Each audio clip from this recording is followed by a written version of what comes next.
It is 6:30, and I will call this Pewaukee School District Board of Education meeting to order on this Monday, August 17th. I will now take roll call. Ashley? Here. Matt? Here. Stacy? Here. Larry? Here. Travis? Here. And do note that Mary Larson is not present. Was the meeting properly noticed? Meeting was properly noticed. Can I get a motion to adopt the agenda? So moved. Second. All in favor? Aye. Thank you. We'll stand and do the Pledge of Allegiance. I pledge allegiance to the flag of the United States of America and to the republic for which it stands, one nation, under God, indivisible, with liberty and justice for all. Thank you so much. Comments from citizens. Tammy, do we have any? Thank you. Salutes and recognitions. Board, does anyone have any salutes tonight? I didn't think of any. This morning. Is Mark going to do this morning? Go ahead. I was going to say, I would just like to salute Brianna Oh. and Mike and Jeff and Jen Hindy for quick action with a student emergency that we just had this evening. Thank you, Ashley. And then this morning we had the new hire kickoff. So The I would like breakfast. the breakfast. Yes. I'd like to salute Sam and why am I drawing a blank? Katie. Katie. Yes. Thank you.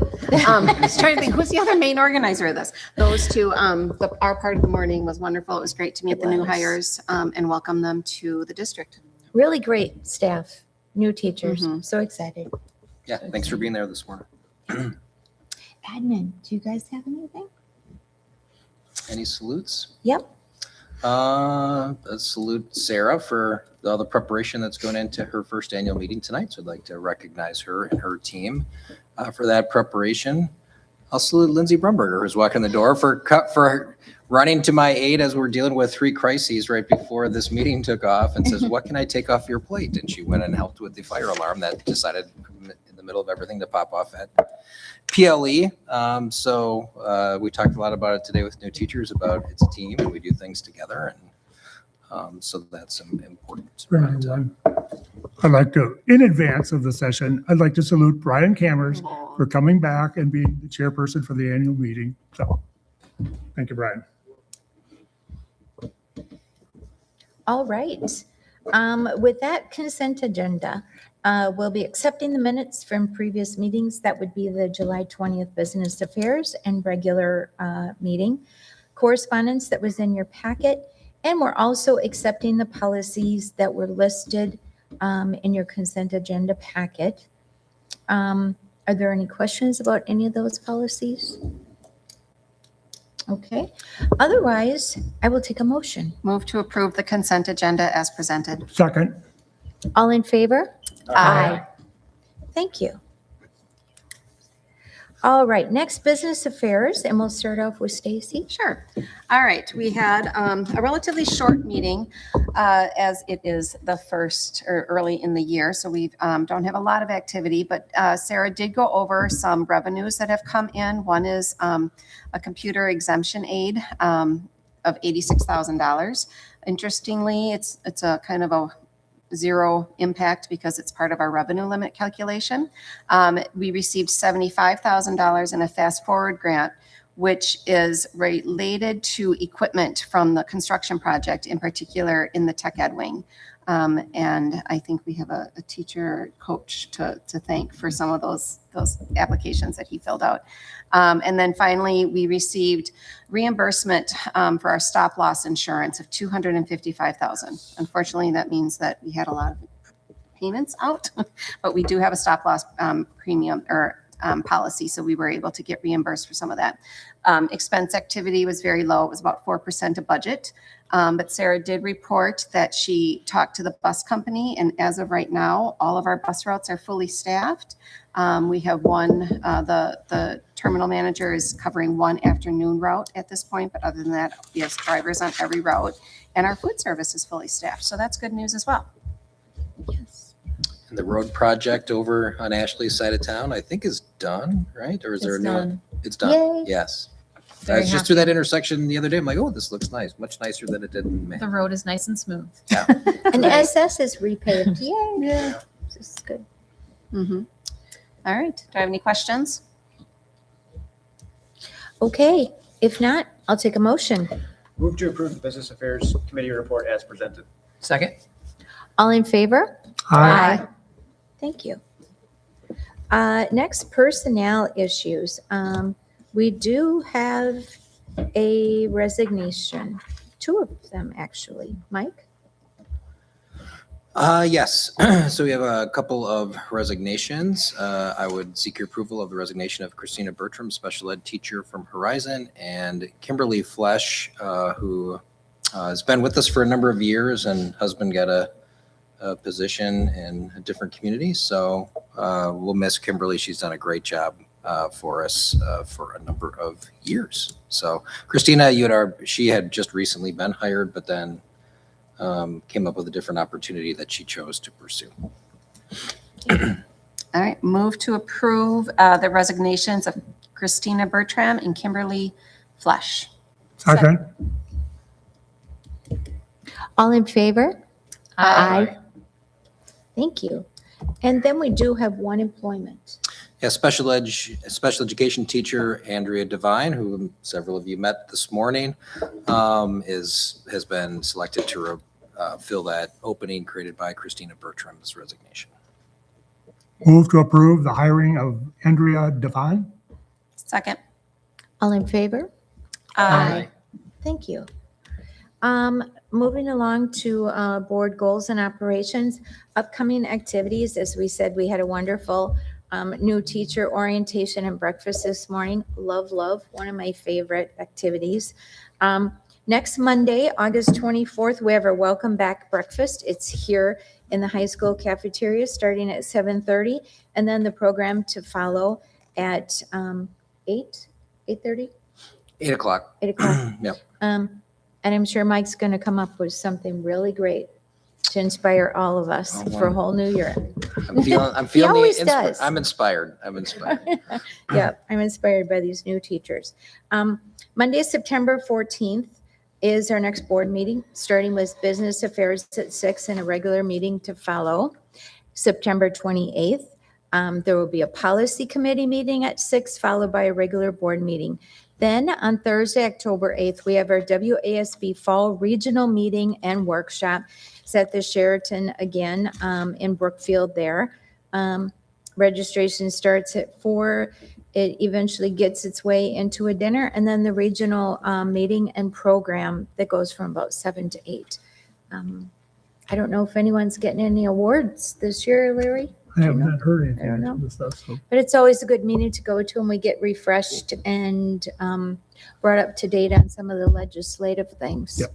So you can talk to Tammy about that to get yourself registered. And I assume we will have some board members for sure attending, Yeah, I've already signed up Okay. myself, so because I'm attending, assuming some of you you will be. Okay. are attending, so I'll be there. So, Okay. Brandon, I do have a conflict on the homecoming Friday, so I will not be able to participate in the board golf cart route riding, driving at all this year. So, but I will contribute to the candy But fund. When is so- homecoming? 20 It's early, kind of early this year. It's in Yeah. September. 25th? 25th, yeah, the Friday the 25th. Okay. mark your calendars. Brian, one thing to add, I'm sorry, Tammy, did we say it's the next Wednesday? We're doing that ribbon cutting at Horizon? And I apologize. I don't think I thought I had, but you know, like I'd like to say I'm old, I'm getting old and I've had a few concussions, so I'm forgetful sometimes. I thought maybe I had informed you, but we decided we really wanted to celebrate the renovations at Horizon. So we're kind of combining that with Horizon's parent open house event on Wednesday, 6. Are we doing that, Tammy? 6:30? Yeah, so Tammy will follow with that if you're able to make it. we'll have some students similar kind of like we did here. We have some Horizon students that will help with cutting the ribbon just to celebrate the library maker space, carpeting, New flooring. the new flooring, all that good stuff. So Awesome. opportunity to celebrate some improvements to Horizon on if you are available to join us. Wonderful. What about legislative update? Do we have anything, Mike? Well, you might know there's an election coming up in November. If you didn't, you're certainly not gonna be able to miss it, I'm sure, with the hundreds of millions of dollars that are about to be spent advertising. And that's really what it's about. It's all about the campaigning and running for those positions. I'm sure you are aware that Tom Tiffany is running for the Republican side with that nomination, and David Crowley for the Democrats. And I'm sure it's going to be a busy fall with all that. Very contested elections, very strong possibility that part, if not all, of the assembly could flip in terms of the political party in control after some of the maps being changed. So it'll be interesting, and we'll be working to connect. I actually attended a forum with the Waukesha County Business Alliance. Sarah and I did. Unfortunately, the only ones that showed were the sheriff candidates, who were both Republicans, and Mike Roberts was the one who is our graduate running for that Senate seat against Robin Vining. Robin Vining was not available. So things like that, we're going to, I think to try to make connections with candidates on both sides of the aisle. Starting relationship building early. Mike Roberts talked to me and said he wanted to come in and meet. And I said, absolutely, just let me know. I'd be happy to sit down with you. So we'll be looking for opportunities. I think SWSA is looking at some possible opportunities to have some candidate engagement. I'll keep you in the loop if those opportunities exist, because whoever's in those seats, we're going to need to build relationships with them. Absolutely. A lot of political phone calls during dinner. Yes, Yes. yes. It's always fun to look forward to. Okay, with that then, if there's nothing else, I have one thing. So Go ahead. I forgot about it in terms of on the personnel summary, do we have open positions yet that need to be filled other than the top? We don't have certified, at the moment, we don't have any certified open positions. So all teaching positions, those things are filled. It's some paraprofessional. I think we have custodial, part-time, maybe part-time custodial positions. There might be a food service one, I think, that we're trying to fill. So, and that's very typical at this time of the year that we're working on, but none of the certified staff positions. okay, then I'll take a motion to adjourn. So moved? Second. All in favor? Aye. Thank Well, you. Saying I know we just adjourned, but I just let you know, Larry, on your question. And she was there today, and I noticed she wasn't in the action for tonight. I guess you'll formally approve at the next limited term, that Kimberly Flesh resignation. Her replacement has been selected. She was there today, but we did not have her, just hired her at the end of last week. So she was front and center to right up towards the front at the start. Very experienced interventionist. So that will be filling that spot on a limited term. So that's a 1-year contract for that position.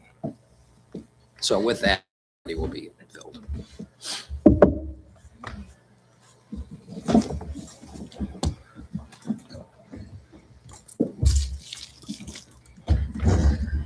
Okay.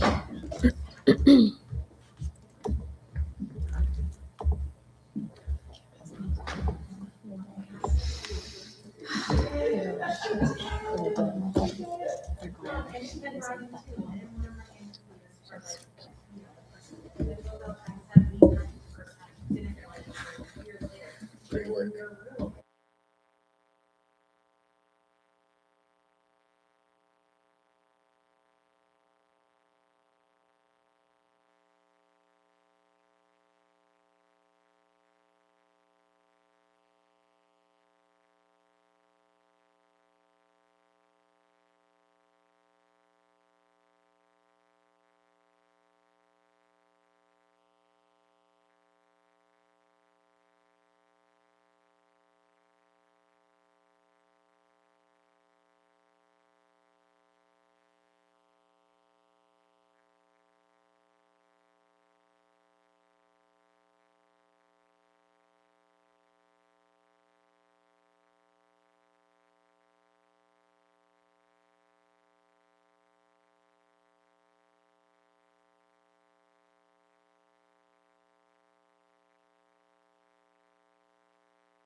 Your spouse wins, my spouse keeps.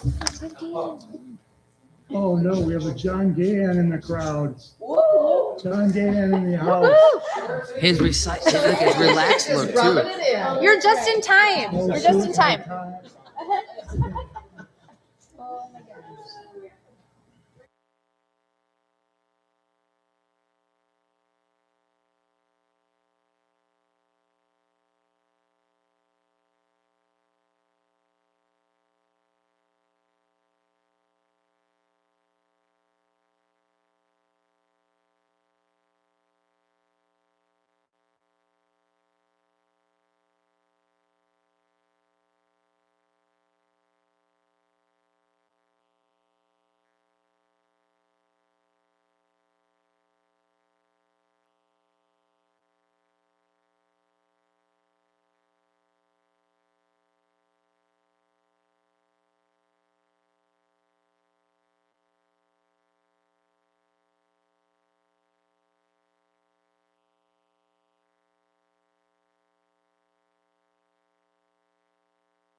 All right.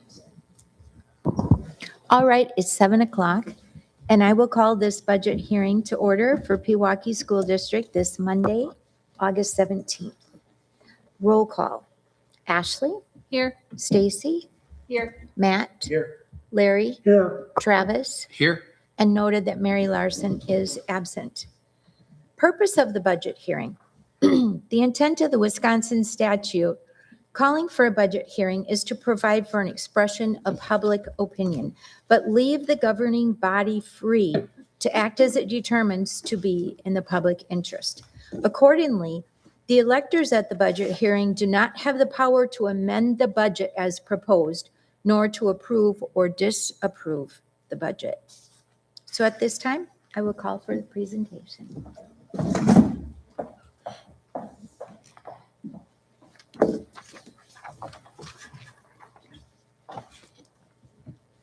Okay.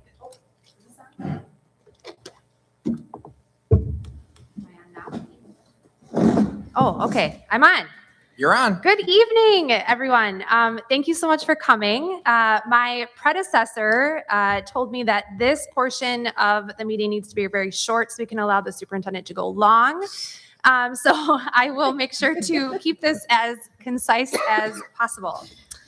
So the agenda for this evening, we will do a short preview of, or a year in review of how we ended 25-26. Give a brief presentation on the proposed 26-27 budget, and then give an idea of property tax estimate as we head into December of 2026. So looking back on 2025-26, I would really focus your attention on 3 different areas. So number 1 is we really prioritize active debt service management. So really focusing on being very strategic about how we manage the funds that we have from a long-term debt perspective, and really focusing on how do we utilize our debt service to create strategy to minimize fund balance, minimize interest costs, and really focus on maintaining that fiscal stability and being really good stewards of taxpayer dollars. Secondly, focused on cash flow and reserve health. So school districts do operate with a fund balance. Just in case something were to come up, we have that fund balance to rely on. And we were able for 25-26 to maintain that operational cash flow without relying on any type of short-term borrowing. During that we typically hit a low around November, December, as we don't receive our tax revenue until January. So we did complete the year with no short-term borrowing, so no interest cost there. And then we had a lot of action going on. If you visited the campus at any time during the school year or into the summer, had a lot going on. We expended about $16.2 million in funds from our referendum construction projects.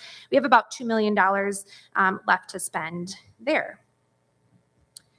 When we start to look at the actual numbers for 25-26, so focusing on our operating budget, which is our Fund 10 General Fund and Fund 27 Special Education Fund, that's where the majority of our spending and revenue come in and out of. We expended a total of $42,663,915 and brought in revenues of $42,221,215. When the team initially started building out the budget for 25-26, they were faced with an initial projected deficit of over $1.3 million. And did really great work to close that gap. So looking at making sure that our staffing is aligned to our enrollment, making sure that we're being very strategic with the use of funds in special education. So looking at all of those different ways to close that gap. And they did a very good job of closing that gap. We did present a balanced budget for 25-26. When we look at how we ended the year, ultimately, we did end finished about 1% over budget, so a deficit of just under $443,000. The good news with that deficit, so we talk about, right, that fund balance is there for a reason.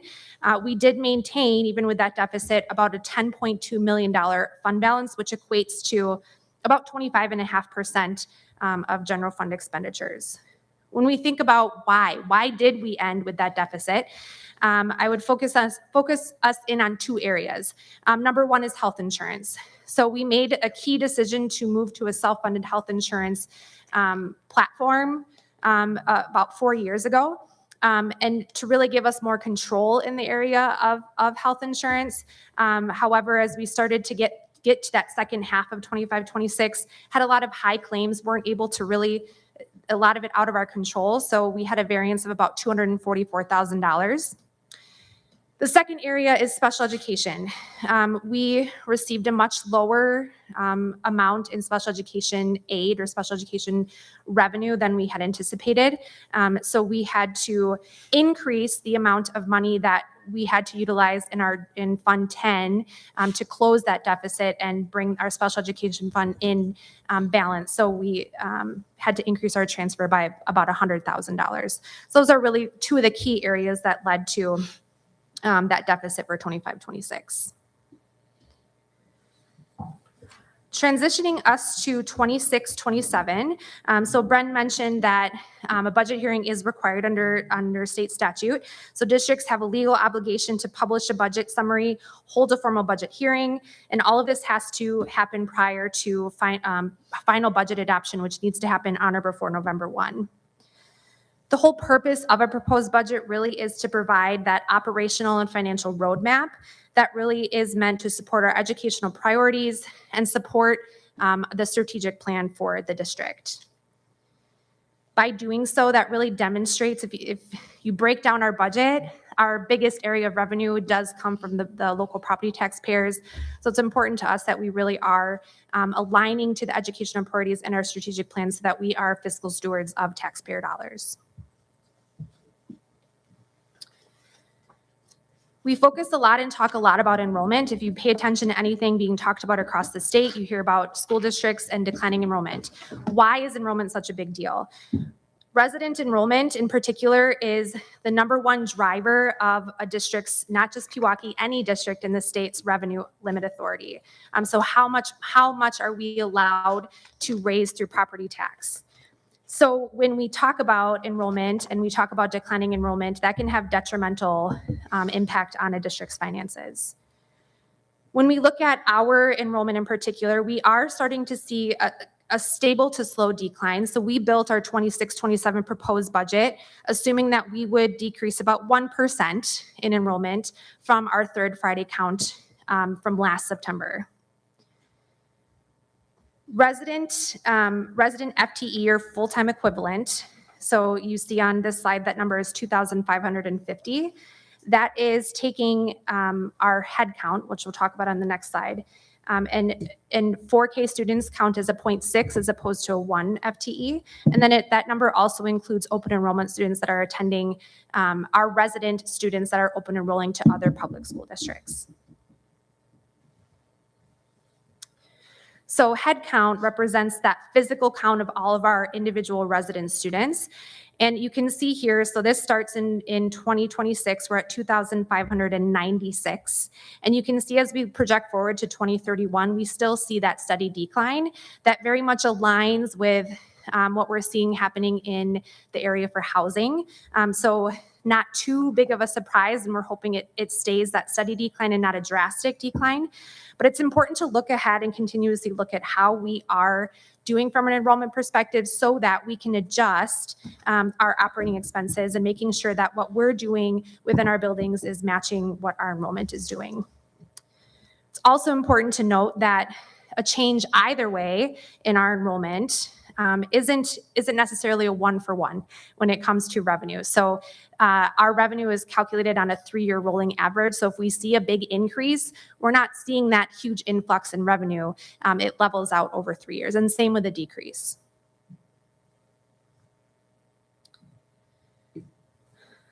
So our goal in any budget year is to present a balanced budget to the community.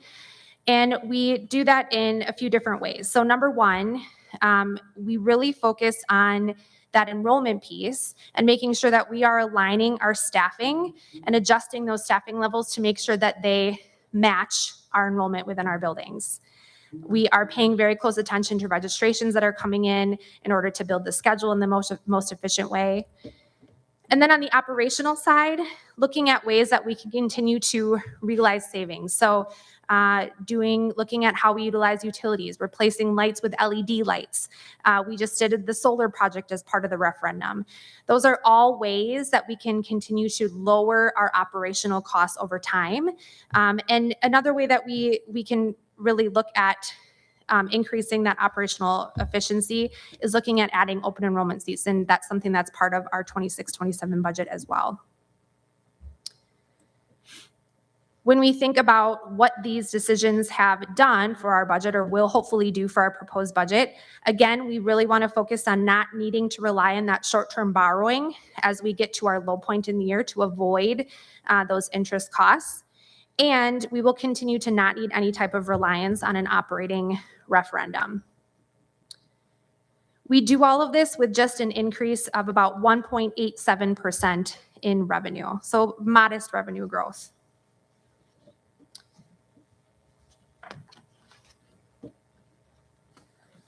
When we think about and look at our operating expenditures and why we talk about people so much in a school district budget, is almost 80% of our budget is made up of people, the salaries and the benefits that go along with them.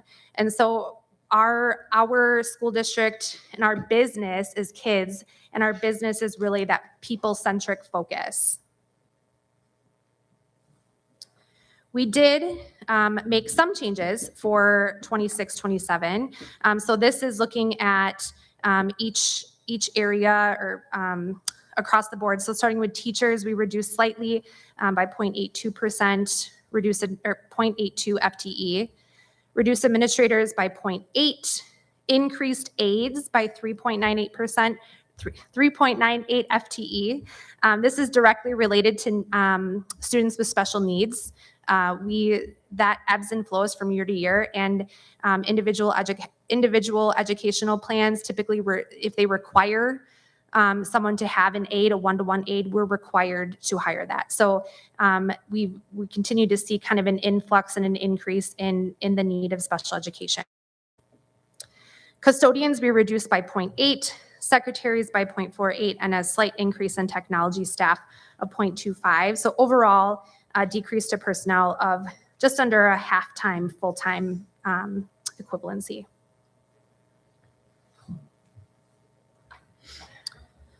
Looking at our total budget summary, so this is the format that we are required to post the budget in. This goes back historically to 21-22, revenues on the top, expenditures on the bottom.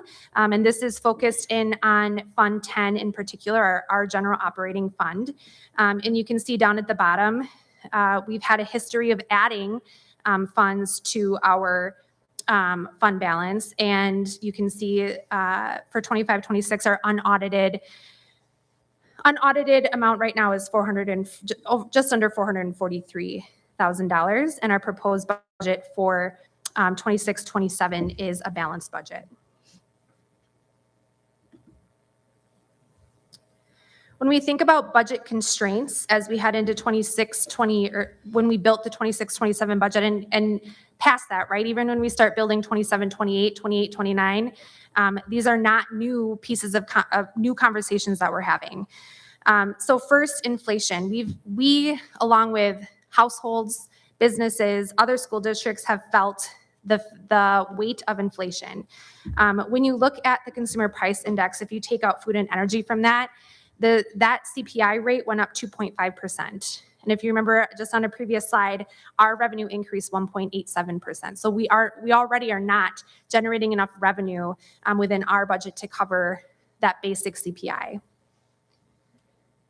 Secondly, enrollment. So we talk about how resident enrollment is that main driver of revenue that a district can generate. So if we are in that period of declining enrollment, that makes it harder to generate more revenue and make sure that students have the necessary resources that they need. Third, special education, and this is something that you will continue to see that our district advocate for at the state level. So in a school district, Fund 27 of the Special Education Fund is not allowed to end as a surplus or as a deficit. So each year, the general fund, Fund 10, has to transfer money over to Fund 27 to zero that out. For 26-27, that transfer amount is just about $3.5 million. That represents about 9% of our operating budget. So when we talk about the importance of increasing that revenue coming in from the state and increasing that special education aid amount, that's why we talk about how important that is, because then we can decrease that transfer amount that's coming from our general fund.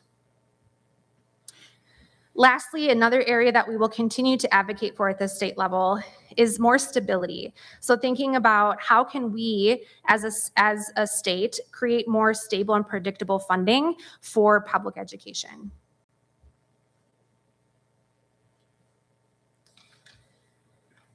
So transitioning now to tax levy, what you're all here for, right?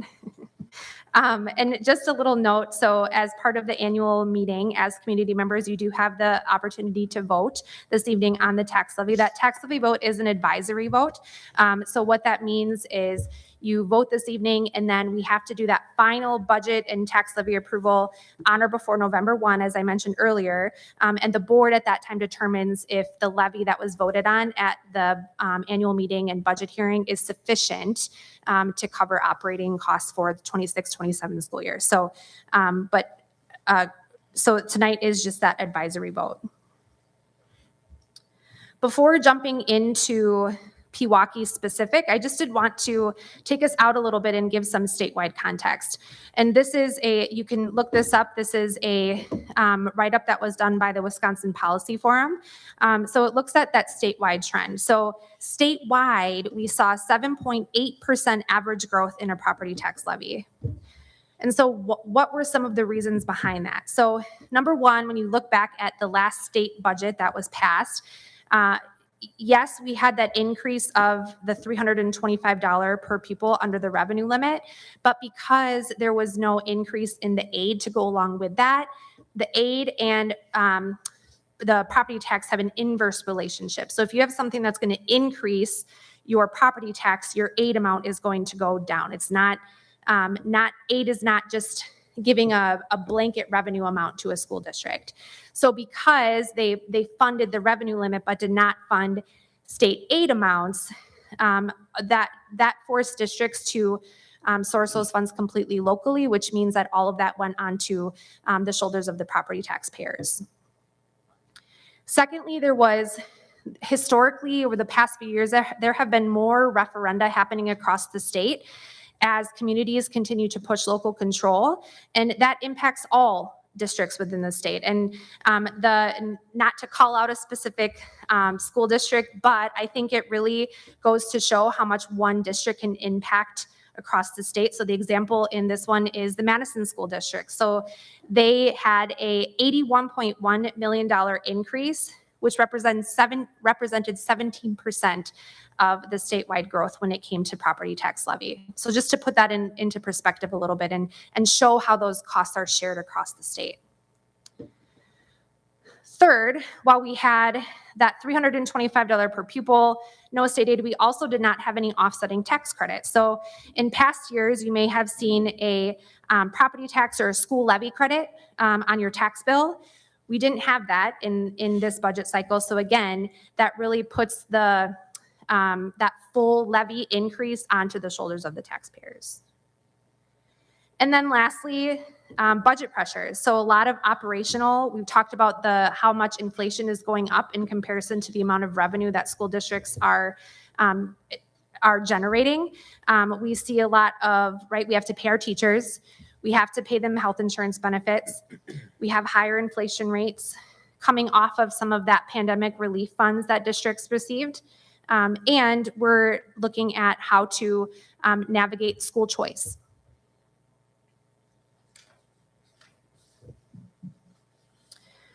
So transitioning to Pewaukee specifically, our total tax levy that you will have the opportunity to vote on during the annual meeting. Total tax levy amount is $29,467,113. That's made up of 3 funds. So we have our general operating fund, and of that 29 million, the general fund makes up $23,681,088. Our debt service fund makes up $5,500,025. And then our community service fund rounds it out at $286,000 of that $29 million. So we talked about that increase at the statewide level. So when you look at what does that mean in terms of our school district, so we are looking at a proposed tax levy increase of 3.73% from 25-26. That represents about $1.9 million overall in the levy.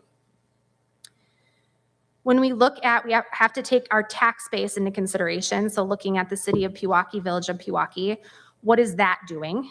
It's estimated to increase about 4.35%. We do get updated estimates in August. I just received ours, and it's estimated that statewide property values are going to increase about 7.62%. And our tax base is projected to increase 5.2% as opposed to that 4.35. So what does that mean? Because it goes into an equation and creates this byproduct called the tax rate or your mill rate. So right now, under the proposed budget, we are projecting that the tax rate or mill rate will decrease by 4 cents per $1,000 of equalized property value. So if that estimated tax base does come in a little bit higher, we will see that tax rate decrease a little bit more than that 4 cents.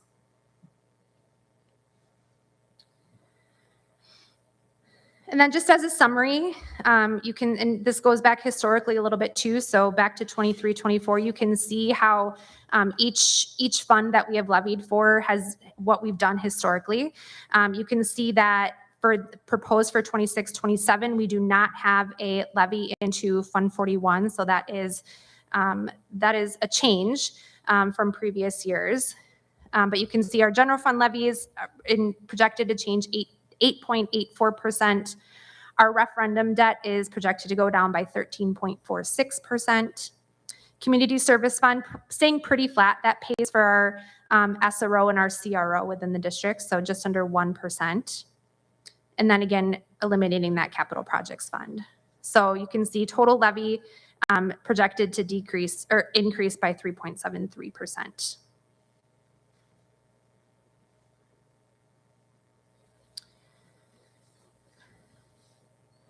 And then focusing in on the equalized tax rate, I think the key insight here is just to realize that when you look at Pewaukee, our property values really are growing faster than the district portion of the local property tax.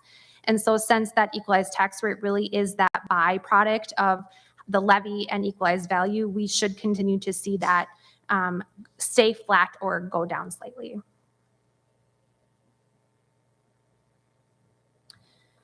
So in summary for 26, 27, our focus really is on making sure that we present a budget that really touts fiscal responsibility and strategic financial management. Presenting a balanced operational budget of just over 42.5 million, 42.66 million. And again, we're achieving that without the need for short-term borrowing or any type of operating referendum. We're working to control the tax growth in our area, so limiting that total levy growth to just 3.73%. Again, significantly lower than the statewide average of 7.8%. And continuing that proactive debt management. So how can we, again, be really good fiscal stewards of the money that you have voted on to help the district improve their facilities by looking at how can we restructure, how can we defease, how can we really focus on bringing down those interest costs and shorten those debt service timelines. So with that, I will take any questions.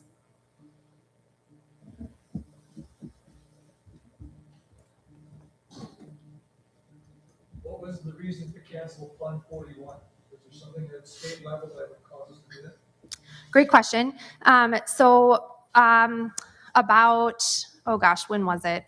2013. Around that timeline, another fund was introduced into play, I guess, for school districts. It's known as Fund 46. And it essentially does the same thing as Fund 41 does. You did see for a time a number of school districts operating with a Fund 41 and a Fund 46. However, Fund 46 allows a little bit more flexibility, also impacts your shared costs in a different way. So actually can be a little bit more beneficial for school districts. We don't have to, Fund 41 requires a levy to fund Fund 41. Fund 46, however, if you have, say we had a $446,000 surplus instead of a deficit, we could consider putting that money into Fund 46 at the end of the school year. So just gives a little bit more flexibility. We do still have funds sitting in Fund 41 that we will have the ability to use and will plan to use, but we just will no longer be funding it anymore and put our focus to Fund 46. Great question.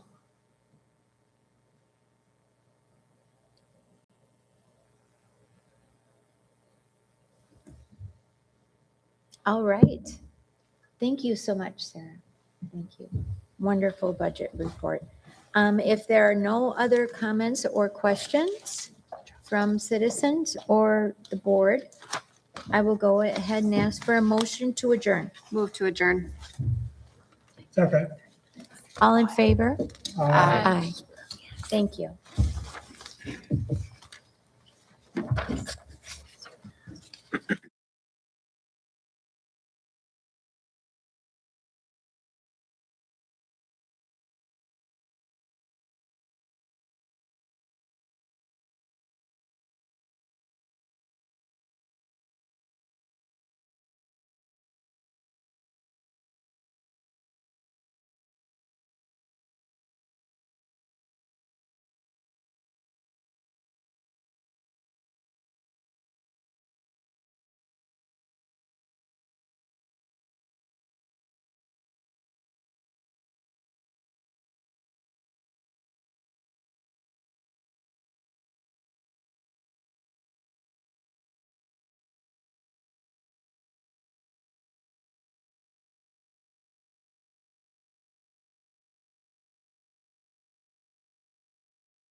And I will call this Pewaukee School District Annual Meeting to order on this Monday, August 17th. I'll start with roll call. Ashley? Here. Stacy? Here. Matt? Here. Larry? Here. Travis? Here. And duly note that Mary Larson is absent. Besides introduction of our school board members, we also have here tonight Mike Cady, our superintendent, Sarah Vieira, our CFO, Assistant Superintendent of Business Services, Anthony Pizzo, Assistant Superintendent of Teaching and Learning, Tammy Yunt, who is our executive assistant to our superintendent and the Board of Education, as well as our attorney, Brian Waterman. Thank you all for being here tonight. I would like to review quickly the rules of citizen participation in the annual meeting. We will elect a chairperson, and they will run the meeting and determine the order of speakers. Citizens who want to address the chairperson will stand, speak into the microphone down front here, and identify yourself and give your residence. Citizens will have 2 minutes to speak and address their question to the chairperson. The chairperson may call on someone to answer the citizen's question. That could be the superintendent, one of the assistant superintendents, myself, others. Each person will be allowed 1 time to speak on any issue, and voting will be completed by raising of hands and counting aye votes and no votes. So once we come into the main portion of the meeting, we will all be voting by raised hands, including those of us on the stage. First, we have to make some operational appointments. And that first appointment is to appoint someone to approve our meeting minutes.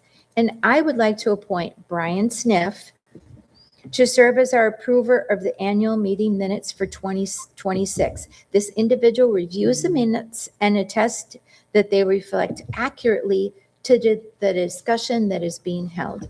Brian, are you okay with that appointment? Thank you so much. Next, we need to appoint a vote counter. And this person will just count the votes as per raised hand. And for that, I'd like to ask Katie Spadoni. Are you okay with that appointment? Thank you so much.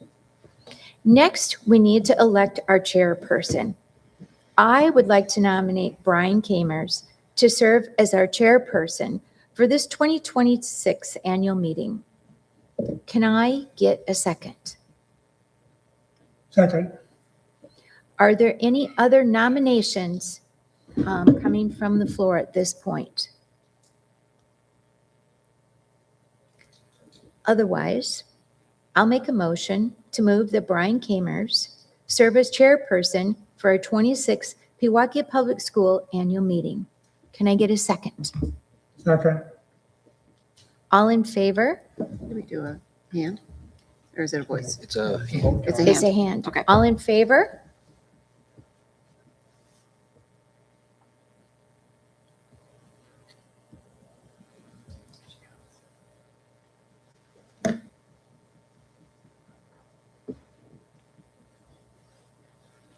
Thank you, Brian. Any opposed? Are there any opposed? Oh, No. Thank you, Brian. Stage is yours.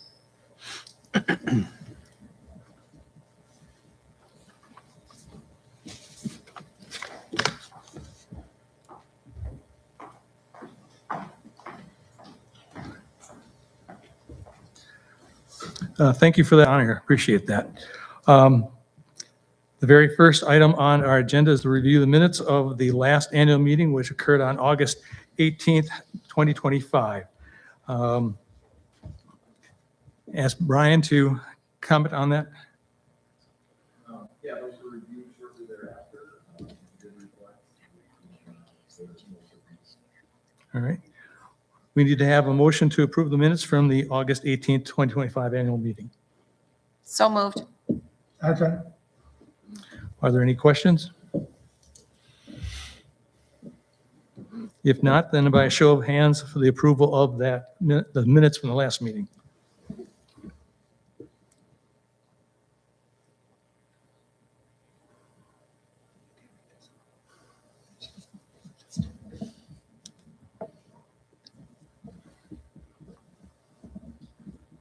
Approve. Thank you. Next, we have the superintendent's report. I'm going to turn it over to Dr. Mike Cady to give a brief report on the state of the school and the current strategic plan. All right, thank you, Brian. Excuse me, and thank you, everybody, for being here this evening, taking time out of your schedules for us to talk a little bit about the current state of the district, and then ultimately to provide community opportunity to provide input on our levy for the upcoming school year. So very excited about our upcoming school year. We met with our new teachers, new staff members this morning, and very excited to bring so much talent into our school system. We always spend time at those meetings reviewing kind of our primary purpose, which is outlined by our mission, which is stated here and developed through our strategic planning process, that through our unique one campus community, the Pewaukee Public Schools will open the door to each child's future. And we always emphasize, in particular, those three words about each child's future. It really drives our philosophical approach to how we educate children. And I want to emphasize also the unique one campus setting. So this community has been incredibly generous and supportive of this school system through providing tremendous facilities and resources. One thing that we've learned repeatedly throughout our history as a school system is that community very much values this unique one campus setting. It's something that we leverage as a key strategic advantage in our work with students.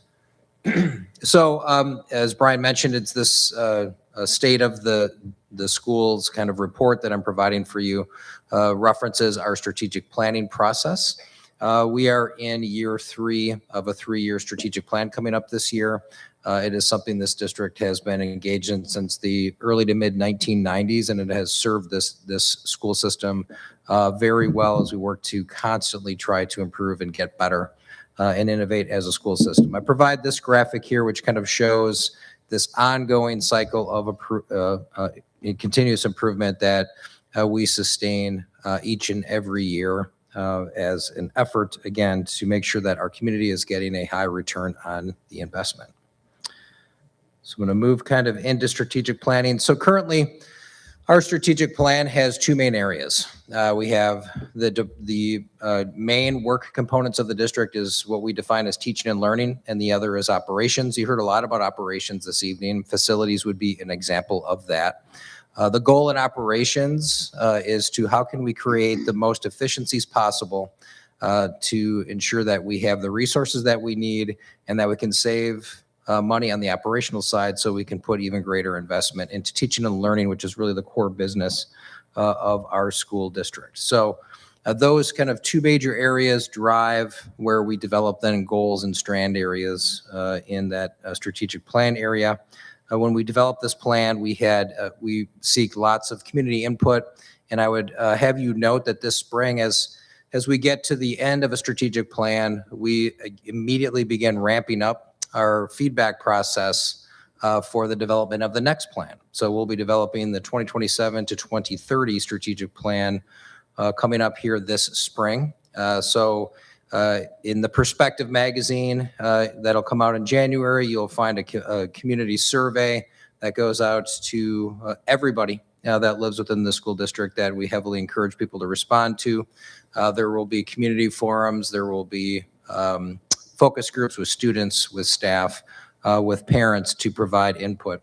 Last time in 2024, we received input from nearly 900 stakeholders that helped influence the development of the plan that we're about to wrap up here in the upcoming year. So we're pretty excited about that.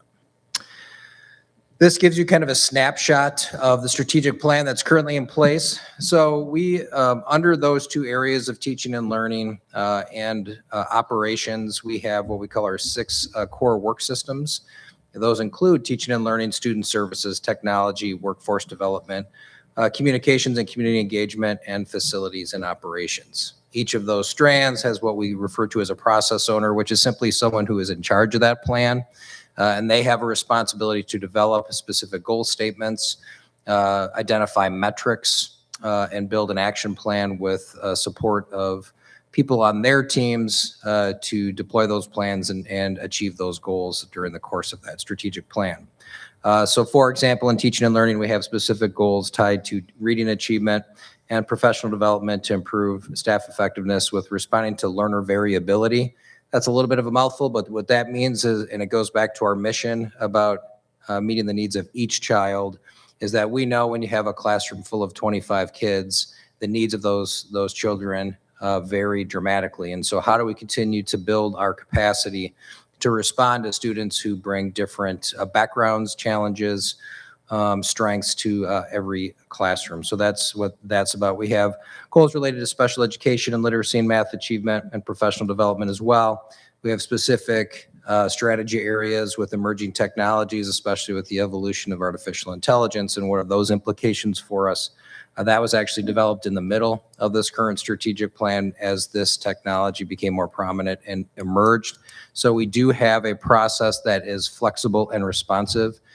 Things don't always, innovation doesn't just come neatly packaged. That's something you do every 3 years. Sometimes we have to respond in the middle of a plan, and that's what we did as AI became a bigger force and emerged. So we have pieces related to our workforce, community engagement, communication is critical, and obviously facilities and operations was heavily related to the referendum-driven projects that we are wrapping up as we speak, which I'll talk a little bit about. All of this relates to, again, our goal to make students future ready. So when we talk about opening the door to each child's future, we think about how do we define what that looks like. We define that through our profile of a graduate and the 6 C's that we like to talk about: contribute, create, compete, connect, commit, and care.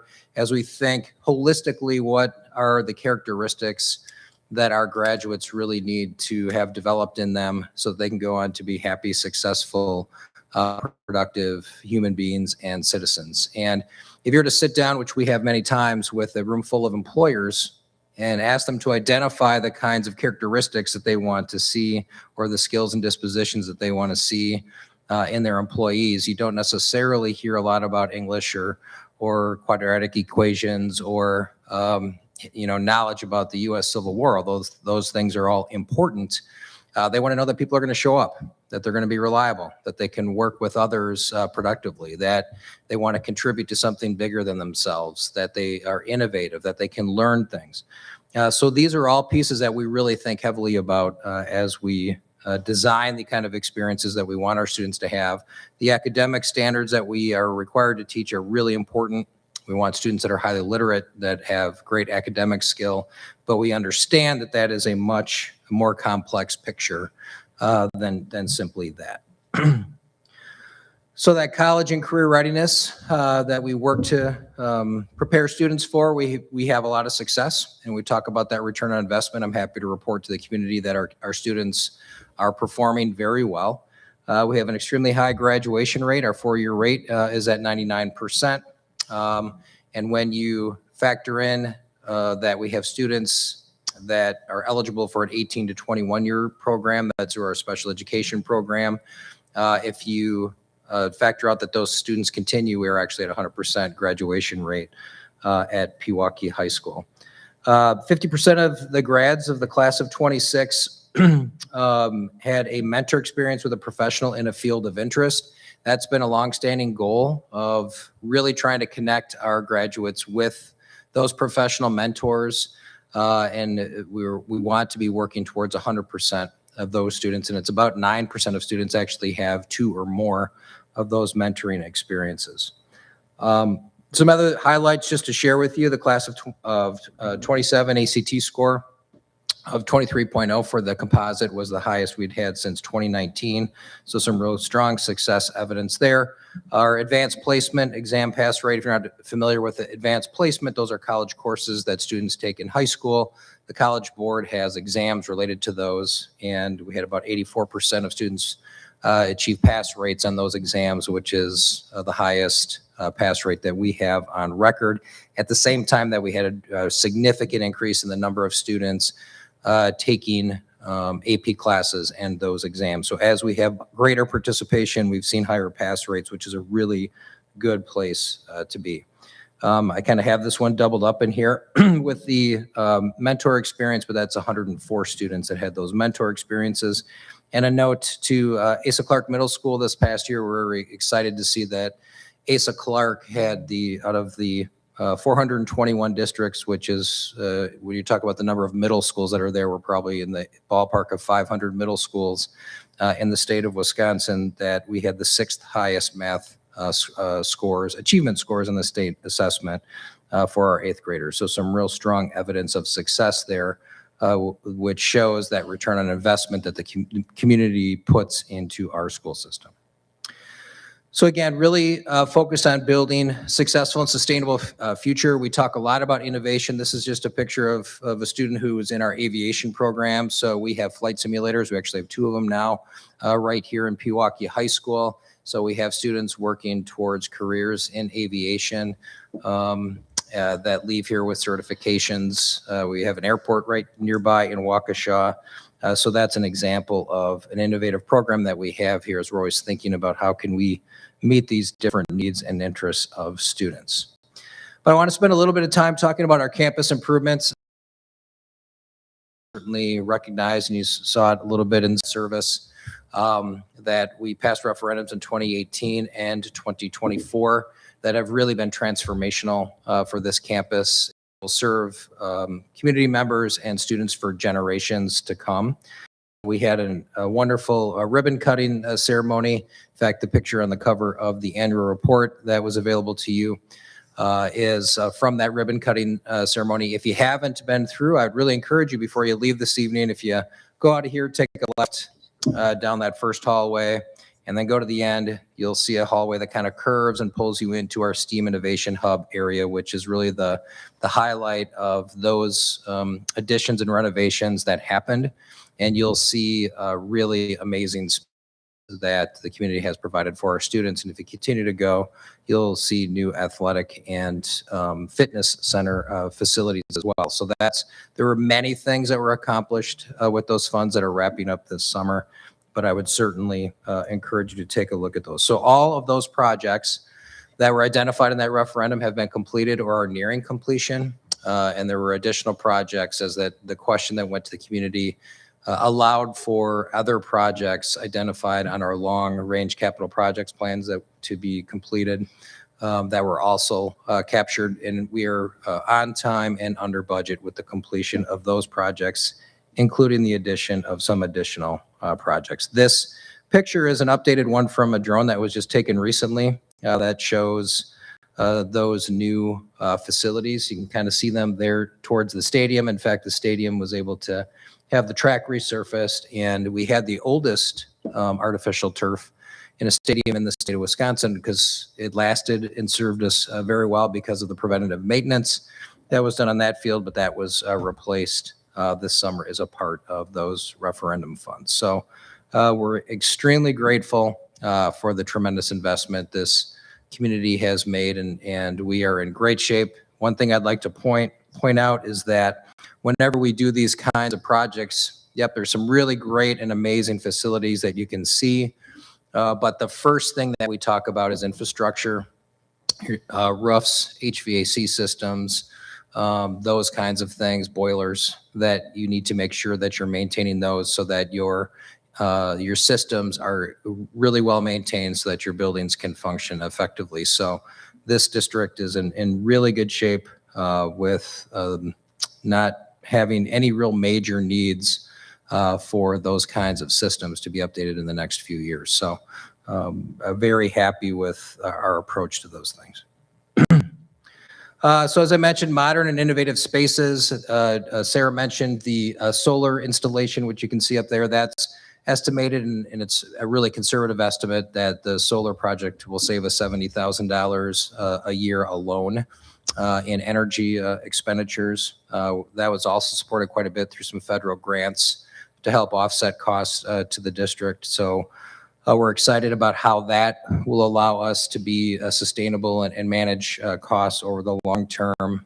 You can see some footage there from our fitness center. The ribbon cutting is there, but the new art, manufacturing, construction, engineering spaces that are all wrapped around the innovation hub, or the STEAM Innovation Hub on the southwest corner of this building, is something I'd really encourage you to take a swing through and take a look at. If you ever want a tour, I'd be happy to do that for you, but you can see some pictures of those. We have students working with things like fiber lasers, which is like the cutting edge technology in the industry out there. They can literally manufacture almost anything in that lab at this point. So just tremendous opportunities. And I would note, maybe no coincidence that our FIRST robotics team made it to the World Championships this year after having the opportunity to work on those robots using those kinds of tools and technology. This just kind of is an example of that. So when you invest in better systems that are more energy efficient, you can really help manage costs. So typically you would expect, right, that your costs for maintaining your spaces would increase as you increase square footage. What we found in this graph starts all the way back in 2008, 2009. And over that time, the increase in square footage in the district has went up 26%. Meanwhile, you had a 27% reduction in gas and electricity energy consumption over that time. So 26% increase in the square footage, 27% reduction at the same time in terms of like a net 45% reduction in energy consumption per square foot over that time. So much more efficient. And it's not just the solar that is certainly helpful. I think Sarah mentioned LED lighting. The newer HVAC systems are far more energy efficient than the older ones. I think we replaced an air handling unit that was 30 to 40 some percent efficient with one that's 90+% efficient. So those things make a difference in terms of our operational costs, and this graph represents that. Another piece I'd like to point out, it's the people that make a difference, the people that are working with our students. We have a very talented staff. We are very much a destination district. People really want to come and work here, and they stay. We have been identified by our staff as a top workplace through that top workplace survey for 15 of the last 16 years. And we really work hard to make this a place where people are fulfilled, they're challenged.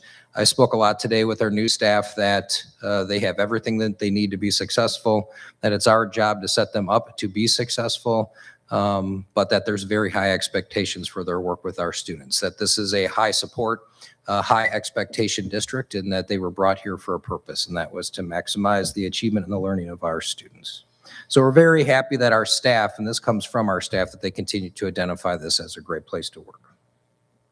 Here is a picture of that staff from last year. We'll be doing the next version, the 2026 version of this picture here, a week from today when our full staff returns. So we're excited to have them back and even more excited to have students come back the week after. I would note that Wisconsin has experienced some of the highest rates of teacher turnover in record in recent years. It can be a very demanding profession. That was a report from the Wisconsin Policy Forum in 2023, but we've experienced minimal staff turnover, and that our certified staff is fully in place for the start of next year. So we don't have any current vacancies for any teachers or anything of that nature. So we're very excited to be staffed and ready to go for the return of students. There's lots of ratings and those kinds of things out there that you can look at. Here's one from Niche that's often referenced nationally, and Pewaukee continues to have very high marks, ranked as the 12 out of 366 school districts ranked on this rating in the state of Wisconsin. Overall grade of an A, very strong rankings together. Third ranked district in Waukesha County. Waukesha County is probably the highest performing school district county in the state of Wisconsin. It's always way at the top, if not first. That and PHS in particular, there's north of 500 high schools in the state of Wisconsin, and PHS has the distinction of being ranked 14th in the state of Wisconsin on this rating. So again, just more evidence that this community has provided resources to the district, and the district is providing a return on that investment through high performance. And it's not just in the classroom. Here's a couple of pictures I just wanted to share. We've had a tremendous run on success in athletics and activities. This was exemplified this spring. And again, it's across all these different sports. It's not like we just have one program that's going well where we've had a good boys basketball or girls basketball. It's across so many different sports. Our softball team had, I don't think, made a regional final in almost forever in the school system and has just taken off in the last 3 years and made it to the state championship this year, taking second in the state of Wisconsin. And the first time that softball team has ever made it to state from the Pewaukee School District. And our boys baseball team won its first ever state championship this past year, to go along with the many other moments of success from our programs in the last 5-6 years. So that's a lot of hardworking coaches and parents who support their kids that have allowed those kind of successes to happen. So in the classroom, in the many activities that we have that students participate in, I mentioned robotics going to the World Championships, and on the athletic field, we're finding success and excellence in this district. So as I mentioned, I love this picture. This kid's face says it all. We are very excited. We feel a lot like him about the upcoming year. We have great people in place and looking forward to another great school year with our students. Thank you.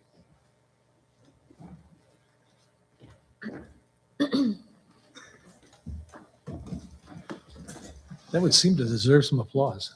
Thanks, Brian.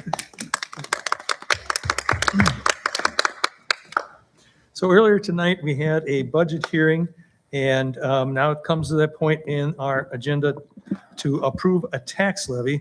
And I'm going to ask the Assistant Superintendent, Sarah Vieira, and Treasurer Stacy Newcomb if they have any last words they want to say before somebody makes a motion to approve the tax levy. Yeah, I just want to re-summarize what you are approving this evening, because I did misspeak on one number, so I just want to make sure that you have all of the correct information. So total proposed levy for 26-27, $29,467,113, which is a 3.73% increase from the prior year. That dollar amount change is what I misspoke on. So the dollar change from the prior year is $1,060,885, and that results in a proposed decrease in the mill rate of 4 cents.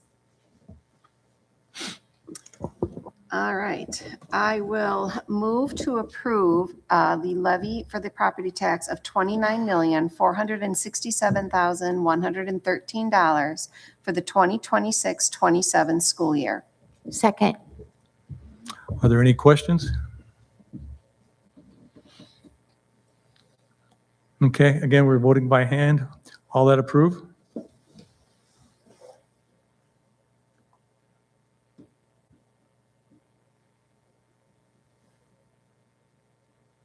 All those nay?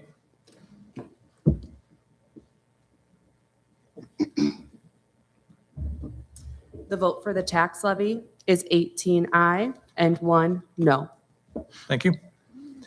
Next item is the discussion about annual board salary for Board of Education members.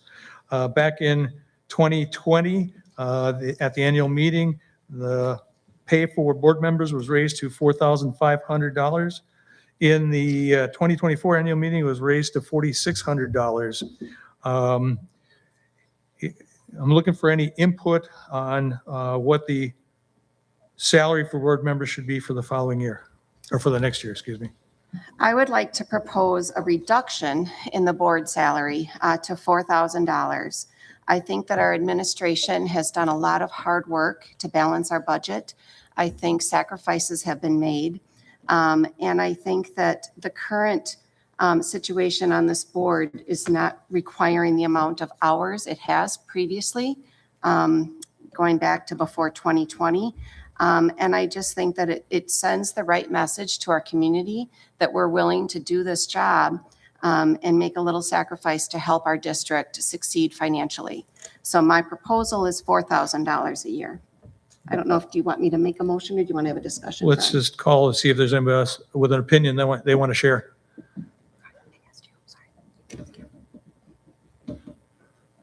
Was that a motion? I didn't make a motion. We're having a discussion. Yeah. So Okay, so make your motion, again, Okay. please. I move to approve the current salary for school board members to be $4,000 per year. Second. Questions? All right, by show of hands, how many in favor, say aye.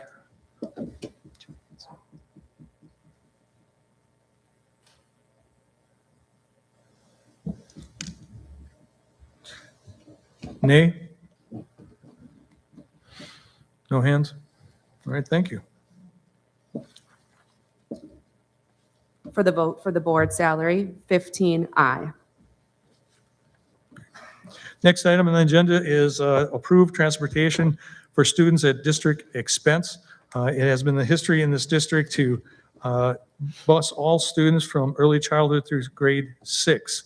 There is special laws in the state of Wisconsin about transporting students who live more than 2 miles away from school or in hazardous areas. Assistant Superintendent Sarah, would you like to comment on the legalities of the busing issue? So as mentioned by the chairperson, under state statute, districts are required to transport students who live more than 2 miles away from school or if they live in what's deemed as a hazardous area. When we think about our district, the majority of our district is deemed hazardous because of lack of sidewalks and safe pathways to school. So because of that, we do elect to transport more students within the 2 miles at the district expense, and those are students in early childhood through grade 5, I believe. Okay. Thank you for the correction. Anybody like to make a motion? I move to approve the current district practice of providing transportation to all resident students grades early childhood through 5 residing within their school's attendance area regardless of the distance from their home to school. Second. Any questions? All right, by a show of hands, all that approve? Aye.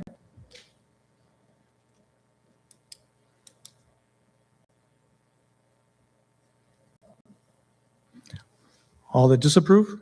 Show of hands. On the vote for transportation, 18 aye. Now we need to set the date for the next annual meeting, the 2027 annual meeting. Any board member like to make a motion for that?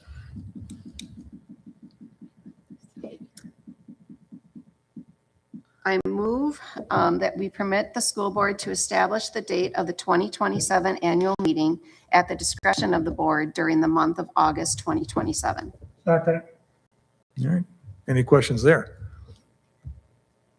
All right, if not, show of hands approving the August date for the next annual meeting.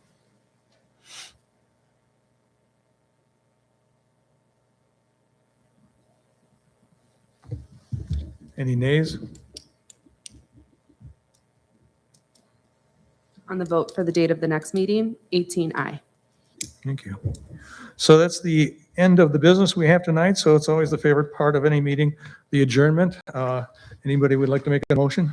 Move to adjourn the 2026 annual meeting. Second? All right. All in favor, say aye. Aye.